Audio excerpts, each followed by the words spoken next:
Salut, on se retrouve pour notre Dvar Torah Express sur la paracha de Tetzavé. Les sources, Rav David Twitou et Halacha Ve'Agada de Rav David Shalom Naki, pour la Refoua Shelema de tous les malades du peuple juif. Alors, dans notre paracha, Hachem va donner un moment l'ordre à Moshe Rabbeinu les instructions pour confectionner les habits spéciaux des Kohanim, qui allaient ensuite faire le service dans le Mishkan. Et le verset nous dit « Ve'asita bigdei kodesh le Aaron achicha lechavod ultifaret » Tu feras confectionner pour Aaron ton frère des vêtements sacrés, un signe d'honneur et de majesté.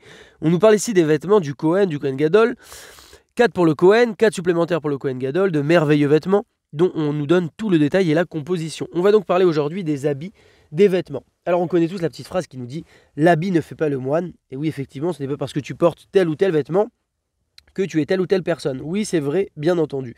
Mais malgré tout, ce qu'on va refléter, notre extérieur, ce qu'on va porter comme vêtements, ce qu'on va refléter à travers nos vêtements à l'extérieur, a toute son importance. Très bien. Mais dans le verset qu'on a vu en introduction, on nous parle a priori des vêtements du Kohen et du Kohen Gadol. Maintenant, en quoi est-ce que ça peut me concerner concrètement aujourd'hui? Je ne suis pas Kohen, il n'y a pas de Kohen Gadol, on n'a pas encore le 3e Beth Amikdash. En réalité, la Torah nous dit, dans un autre endroit, Ve'atem tiyuli mamlechet Kohanim ve'goy kadosh. Vous serez pour moi une dynastie de Kohanim et une nation sainte. Cela signifie qu'il y a en fait en chaque juif, du Kohen en quelque sorte, une sainteté particulière. Et donc on voit de là qu'il nous faut en tant que juifs faire attention, développer, travailler sur notre intérieur, mais aussi nous devons faire tout autant attention à notre extérieur, notre apparence que l'on reflète, et cela se fait notamment au travers de nos vêtements, de nos habits. Nous sommes les fils et les filles du roi Hachem, et nous devons être dignes d'être bien habillés, selon nos possibilités bien entendu. Le Baal Shem Tov par exemple était très pauvre, il n'avait pas vraiment de quoi se vêtir concrètement. Dès que les gens ont su qu'il était sa grandeur, qu'il s'est dévoilé, ils se sont empressés de le vêtir à sa hauteur.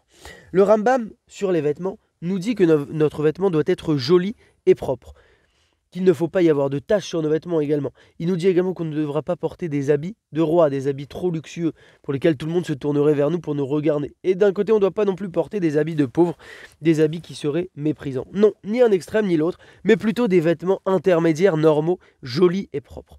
Alors bien sûr, il y a cette notion de tsniout qui est extrêmement importante, de pudeur, qui concerne les femmes, et chacune avancera par petits pas s'il le faut, mais toujours en progressant, de manière à être vêtue comme une Bat Israël classe et pudique. Mais la notion de tsniout concerne aussi les hommes, et oui, ne pas mettre des habits méprisants, bizarres, des pantalons troués, avoir des habits propres et dignes en toute situation. Par exemple, vous connaissez le concept du petit trou sur la chaussette, mais l'orteil ne sort pas encore car le trou est encore petit. Personne ne le verra a priori. Non, sérieusement, il vaut mieux les jeter. On doit donc faire très très attention à cela. Également avoir des habits spéciaux pour Shabbat par exemple, pour les fêtes aussi, même pour Chol HaMoed. Celui qui met par exemple un sweat, il va à présent mettre une chemise. Celui qui met déjà une chemise mettra un costume. L'essentiel étant toujours de progresser, de s'améliorer. Et puis il est tellement merveilleux de rendre honneur à ces jours particuliers, de la même manière que je n'irai pas à un mariage avec des Nike. Rabbi Nachman nous dit aussi, par exemple, si tu vas faire une affaire et que tu veux que ça marche, mets une veste. Et oui, ça fait sérieux et ça va t'aider à réussir ton affaire. Voici donc l'importance du vêtement et de la tsniout, la pudeur, que l'on puisse faire des efforts Bezrat Hashem, pas à pas, et améliorer notre apparence extérieure au travers de nos vêtements pour être toujours digne de l'enfant d'Hachem. Shabbat Shalom, Chazak.